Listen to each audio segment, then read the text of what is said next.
அன்பார்ந்த எங்களுடைய விசாகம், அனுஷம், கேட்டை ஆகிய நட்சத்திரத்தில் பிறந்த விருச்சிக ராசி நேயர்களுக்கு வணக்கம். நாம் காண இருக்கக்கூடிய இந்த பதிவு அப்படின்னு பார்த்தீங்கன்னா, பகவான் கும்பராசியிலிருந்து மகர ராசிக்கும், கேது பகவான் சிம்ஹராசியிலிருந்து கடகராசிக்கும் பெயர்ச்சி ஆகிறார். அது சமயம் விருச்சிக ராசியான நமக்கு இந்த ராகுகேது பெயர்ச்சி என்ன நன்மைகளை தரப்போகிறது? பொதுவாக எடுத்திருந்தால் இந்த இரண்டு கிரகங்களில் ஒரு கிரகம் நன்மையை செய்தால் ஒரு கிரகம் தீமையை செய்யும், இன்னொன்று தீமையை செய்தால் ஒன்று நன்மையை செய்யும். இதுதான் வாக்கியம். சில நேரம் இரண்டு கிரகங்களும் மோசத்தை செய்யலாம், கெடுதலை செய்யலாம். அப்போது இந்த ராகுகேது பெயர்ச்சி நமக்கு என்ன நல்ல பலன்களை தருது, எப்படி இருக்குது அப்படிங்கிறத 18 சித்தர்களில் ஒருவரான புலிப்பாணி சித்தர் பல ஆயிரம் ஆண்டுகளுக்கு முன்பாக எழுதி வச்ச ஜோதிட நூல்கள் மூலமாக இந்த விளக்க முறையை எடுத்து தான் உங்களுக்கு சொல்கிறேன். இது நல்லது இருக்கலாம், கெட்டது இருக்கலாம், நான் சொல்லலை. எல்லாமே உங்களுக்கு சந்தோஷமாக இருக்கட்டும், நம்ம சேனலையே பார்க்கணுங்கிறக்காக இல்லாததை இருக்குது, நல்லது மட்டும் நன்மையை மட்டுமே சொல்கிறது சேனல் கிடையாது.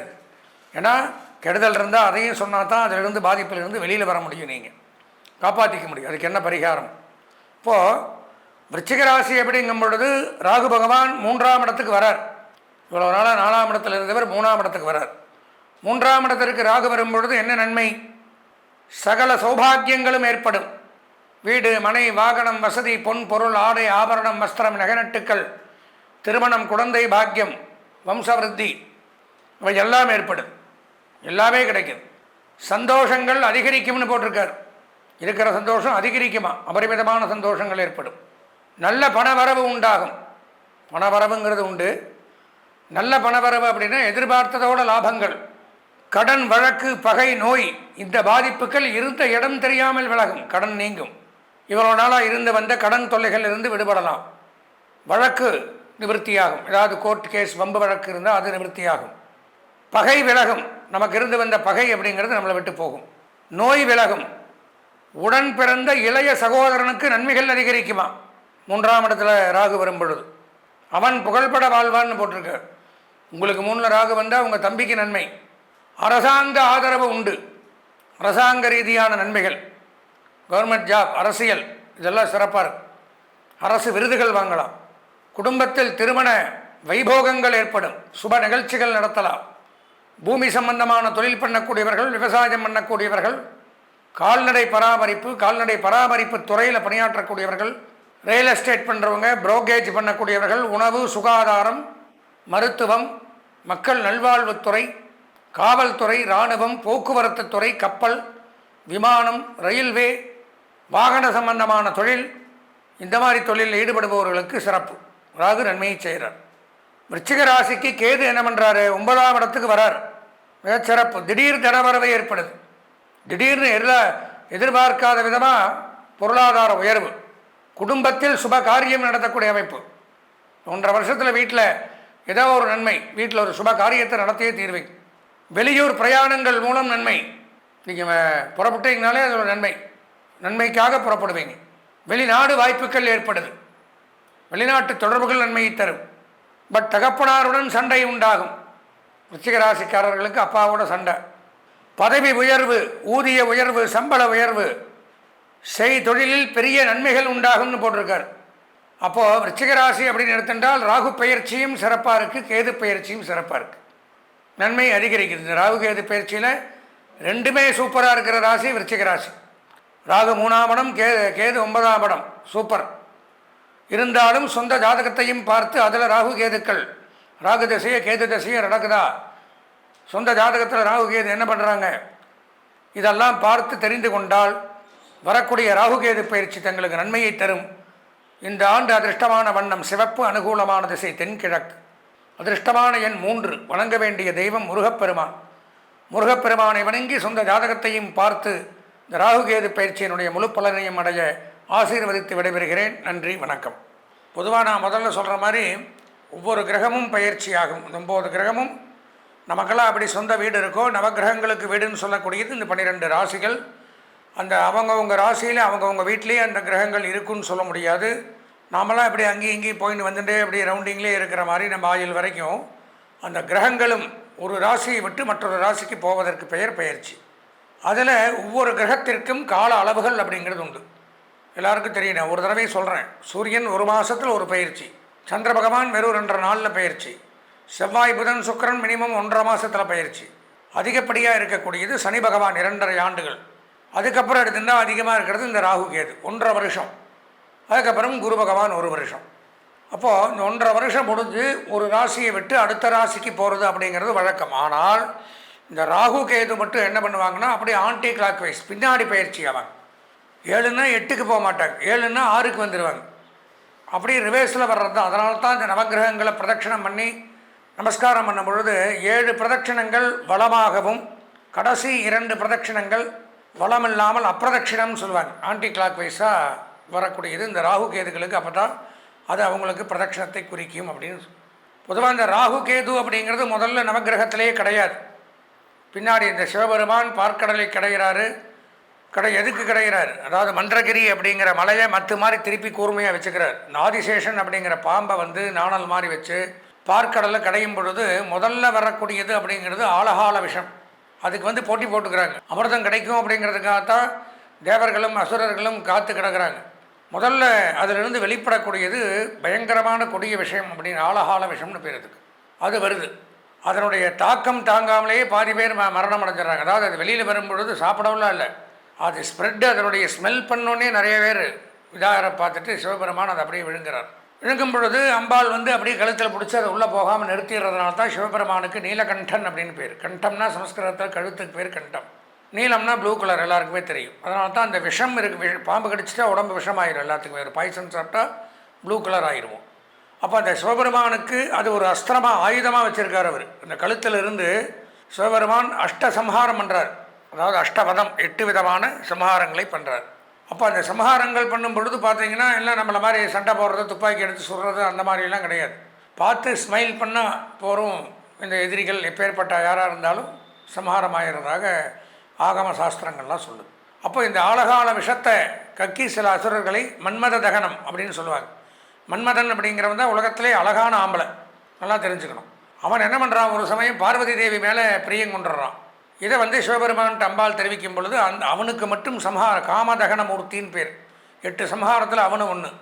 திருக்குறுக்கை அப்படின்னு ஒரு ஊர் இருக்குது கும்பகோணத்துக்கிட்ட, அந்த இடத்துல நடந்திருக்கு காமதகன மூர்த்தி. இந்த மாதிரி 8 ஊர், பிரம்மா சிரஸ் எடுத்தது திருக்கண்டியூர், இந்த மாதிரி திரிபுர சம்ஹாரமூர்த்தி திரிபுவனம்னு ஒரு ஊர், இந்த மாதிரி நிறையா உண்டு. அது எதுக்காக இதை சொல்ல வரேன்னா, இந்த ஆழகால விஷத்தை பயன்படுத்தி அதை சிரித்தோடனே அந்த தொண்டையில் இருக்கிற விஷமாகப்பட்டது ஸ்ப்ரெட் ஆகி பூரா அந்த ஆப்போசிட்டில் இருக்கக்கூடிய சத்ருக்களை சம்ஹாரம் பண்ணிடும். அப்போ அந்த டைமில் இந்த பார்க்கடலை கடையும் பொழுது தேவர்களோடு தேவர்களாக இந்த ராகு கேதுவும் அசுர குலத்தை சார்ந்தவர்கள் உட்கார்ந்துருக்காங்க. இதை வந்து சந்திர பகவான் கண்டுபிடிச்சிட்றார். கண்டுபிடிச்சி சிவபெருமான்கிட்ட சொல்லும் பொழுது, சரி இவனுக்கு வந்து தனியாக ஒரு உருவத்தை கொடுக்கணும், பார்த்தா தெரிகிற மாதிரி ஈஸியாக அடையாளம் எங்கே ஒழிஞ்சாலும் தெரிகிற மாதிரி அடையாளத்தை கொடுக்கணும் அப்படிங்கிற காரணத்தினால ராகு பகவானுக்கு பாம்பு சரீரமும் உடல் பாம்பு மாதிரி இருக்கும். ராகுவுக்கு நல்லா தெரிஞ்சுக்கணும். கேது பகவானுக்கு சிரசு பாம்பு மாதிரி இருக்கும். இந்த விஷத்தை இது பண்ணதுனால அவனுக்கு சர்ப்ப சரீரம், சர்ப்ப தேகம், சர்ப்ப சிரசு. கேதுக்கு பாம்பு தலையும் ராகுக்கு பாம்பு உடலையும் கொடுத்து நவகிரகத்தோடு நீங்கள் சேர்ந்து உட்கார்ந்ததுனால 8வது 9வது கிரகமாக ஆன்டி கிளாக் வைஸாக நீங்களும் இருங்க. இந்த ராகு கேது அப்படின்னு எடுத்துனோம்னால் முழுமையாக இவாளுடைய ஒரு வேலை என்ன அப்படின்னு பார்த்தால், ராகு திசை அப்படிங்கிறது 18 வருஷம், கேது திசை 7 வருஷம். இவங்க 2 பேருமே நன்மைகளை செய்வார்களான்னு பார்த்தால், அதாவது 99% கெடுதல் தான், 1% நன்மை. ராகுவை போல் கொடுப்பார் இல்லை, கேதுவை போல் கெடுப்பார் இல்லைன்னு ஒரு வாக்கியம் உண்டு. ஏது திசை வந்தாலும் கேது திசை வரக்கூடாதுங்கிற வாக்கியம் உண்டு. ஒருத்தர் கேது திசை வந்துருச்சு, கேது புத்தி நடக்குது, கேது ஜாதகத்தில் சரியில்லைன்னா அவன் ரொம்ப எப்பேற்பட்ட ஆளாக இருந்தாலும் மரியாதை குறைவு, அவமானங்கள், அவன் பெரிய படிப்பாளியாக இருக்கட்டும், பெரிய பணக்காரனாக இருக்கட்டும், அப்படியே டவுன் ஆகி அந்த இடத்துல கீழே வந்துடுவோம். அதே மாதிரி ராகுவும் அப்படி தான். 18 வருஷத்தில் இந்த ராகு திசையில் கேது புத்தி நடக்கிறது. இந்த மாதிரி சில தசாபுத்திகள் காலகட்டத்தில் எல்லாம் பயங்கரமாக உடல்நலக் கோளாறுகள், அதே சமயம் அந்த கேன்சர் அந்த மாதிரி நோய்களை கொடுக்கறது, நரம்பு கோளாறுகள், இரத்த சம்பந்தமான நோய்களை கொடுக்கறது, இதெல்லாம் வந்து ராகுவனுடைய வேலை. அதே சமயம் கேது மோட்சத்தை கொடுக்கக்கூடியவர். கேது 12ஆம் இடத்துல ஒருத்தனுடைய கட்டத்தில் இருந்தால் மோட்சமும் கிடைக்கும். ஞானம், அறிவு, ஆன்மீக நாட்டங்கள், இறை வழிபாடு, இதுக்கெல்லாம் கேது அதிபதி. வெளிநாடு போகணும், அந்நிய தேசம் கடல் கடந்து பயணம் பண்ணணும்னா அதுக்கும் ராகு கேது தான். அப்போ சில நன்மைகளையும் தருவார்கள், சில கெடுதலையும் அதிக கெடுதல்களையும் சில நன்மைகளையும் தரக்கூடிய கிரகங்கள் தான் இந்த ராகு கேது. ஏன்னா சாயா கிரகம், நிழல் கிரகம். நான் சொன்ன மாதிரி தனக்குன்னு சொந்த வீடு கிடையாது. இப்போது மற்ற கிரகங்கள்லாம் எடுத்துனோம்னா சொந்த வீடு உண்டு. வீடுன்னா என்ன? ராசி தான் வீடு. சூரியனுக்கு சிம்ம ராசி சொந்த வீடு, சந்திரனுக்கு கடகராசி சொந்த வீடு, செவ்வாய்க்கு மேஷம் விருச்சிகம் சொந்த வீடு, புதனுக்கு மிதுனம் கன்னி சொந்த வீடு, சுக்கிரனுக்கு ரிஷபம் துலாம் சொந்த வீடு, சனிக்கு மகரம் கும்பம். முடிஞ்சு போச்சு. சூரியன் சந்திரன் ஒரு வீடு, மீதி இருக்கிற 5 கிரகத்துக்கு 2 வீடு, 2 10, அது 11 12 சரியாக போச்சு. இப்போ ராகுகேதுகளுக்கு வீடுன்னா இப்போ பெயர்ச்சியாகி எந்த வீட்டுக்கு வராங்களோ, எந்த ராசிக்கு பெயர்ச்சியாகி வராங்களோ அது அவங்களுக்கு சொந்த வீடாக விளங்குது.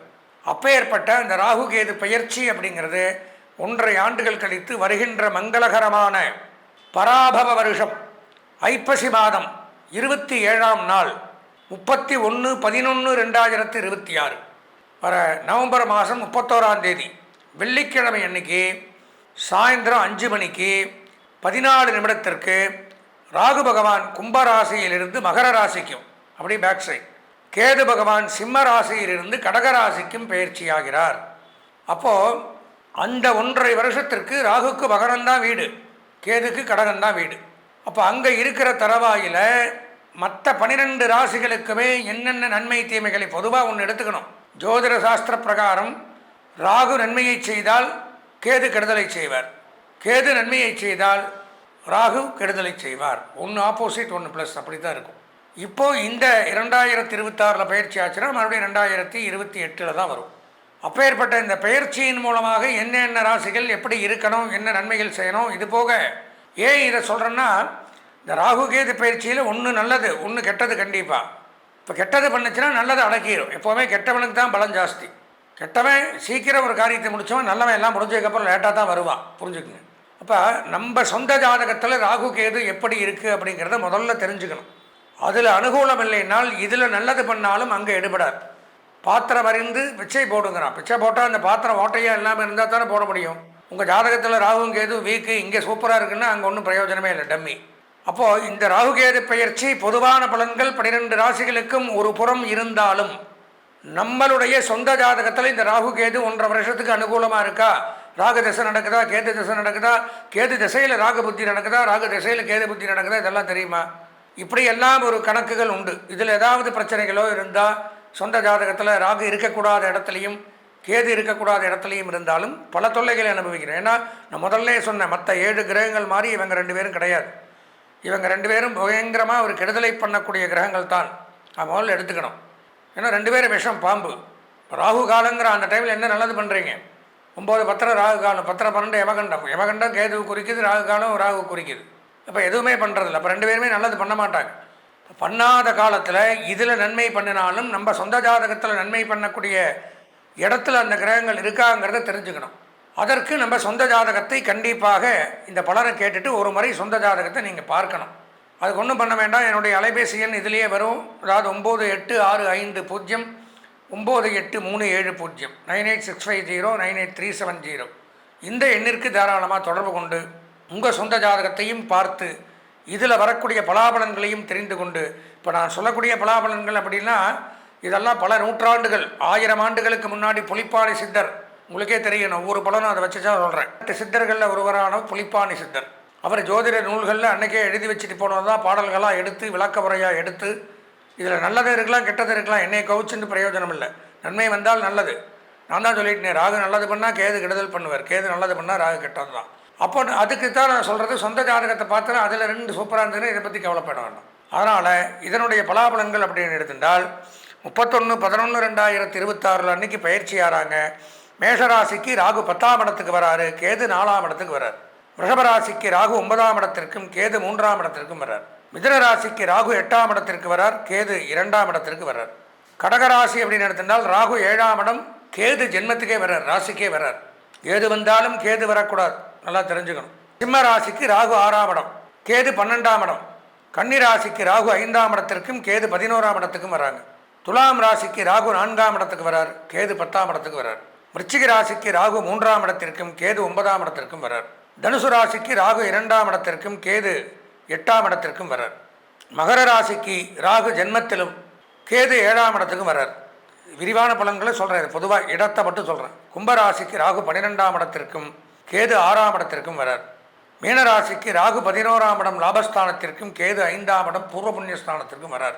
இந்தந்த இடத்திற்கு வரும் பொழுது என்ன நன்மை தீமைகளை செய்ய போகிறார் அப்படிங்கிறது தான் இந்த பதிவில் நம்ம ஒவ்வொரு ராசி வாரியாக தனித்தனியாக பார்க்கிறோம். இதுவரை நாம் இந்த 2026ஆம் ஆண்டு பெயர்ச்சியான இந்த ராகுகேது பெயர்ச்சியினுடைய பலாபலன்களை விரிவாக கண்டோம். பொதுவாக எடுத்துனோம்னா நான் சொன்ன மாதிரி இந்த ராகுகேது பயிற்சி ஒரு கிரகங்கள் சில பேருக்கு நல்லது பண்ணது, ஒரு கிரகங்கள் சில பேருக்கு கெடுதல்களை பண்ணது. அதற்கு அதிதேவதைகள் உண்டு. அந்தந்த அதிதேவதைகளுடைய வழிபாடுகளையும் பூஜைகளையும் நாம் செய்து பரிகாரங்களையும் செய்து அதுக்கு என்ன பரிகாரம் பண்ணணும் அப்படின்னா நான் சொன்ன மாதிரி தான் சொந்த ஜாதகத்தையும் பார்த்து தசாபுத்தியை மெயினாக தெரிஞ்சுக்கணும் நம்ம. ஏன்னா அந்த ராகுகேது தசை நடக்காமல் இருக்கணும். அதுபோக ராகுகேதுங்கிறவங்க நல்ல இடங்களில் இருக்கணும். இப்படி எல்லாம் ஒரு நன்மை அப்படிங்கிறது நம்ம ஜாதகத்துக்குள்ளே இப்போ நான் சொன்ன பலன்கள் அப்படிங்கிறது பொதுவாக இப்போ கடகராசின்னு எடுத்தனால் கடகராசியில் இந்த நீங்கள் பார்க்குற நீங்கள் ஒருவர் மட்டும் கிடையாது, பல கோடி பேர் உலகத்தில் இருக்கலாம். இதெல்லாம் அவங்க எல்லாருக்கும் ஷேராக இருக்குது. நமக்குன்னு ஒரு இண்டிவிஜுவல் ஜாதகம் இருக்குது. அதில் நன்மைகளை தரக்கூடிய இடத்துல இந்த ராகுகேதுக்கள் இருந்துட்டால் நம்ம பயப்பட வேண்டும். ஏன்னா இந்த ராகுகேதுங்கிறவங்க தான் பல விஷயங்களை வாழ்க்கையில் நிர்ணயம் பண்ணக்கூடிய கிரகங்கள். படிப்பு, உத்தியோகம், தொழில், திருமணத்துக்கு ராகுகேது தோஷம் இருந்தால் திருமணம் பண்ண, காதல், வெளிநாடு போகிறது, இந்த மாதிரி பலவேறு கடன், இதுக்கு எல்லாத்துக்குமே நோய் நொடிகள், மருத்துவ செலவு, மருந்தில்லாத நோய்கள், இந்த மாதிரி முக்கியமான பொறுப்புகளுக்கெல்லாம் இவங்களுடைய தேவை. கெடுதல்களை தரக்கூடிய கிரகமாக இருந்தாலும் அவசியமான கிரகங்கள். அப்போ நாம் என்ன பண்ணணும் அப்படின்னா இந்த பலன்களை கேட்டும் உடனே நம்மளுடைய சொந்த ஜாதகத்தை பார்த்தும் ஏதாவது இந்த 1.5 வருஷத்துக்கு நமக்கு இடையூறுகள் ஏற்படக்கூடிய தருணங்கள் இருப்பின் அதற்குண்டான பரிகாரங்களை செய்து நிவர்த்தி பண்ணி கொண்டால் இந்த ராகுகேது பெயர்ச்சி நமக்கு நன்மையை தரும், கெடுதல்களை தராது என்பதை கூறி இந்த பதிவை கேட்ட அனைவருக்கும் நன்றியை தெரிவித்து விடைபெறுகின்றேன். வணக்கம்.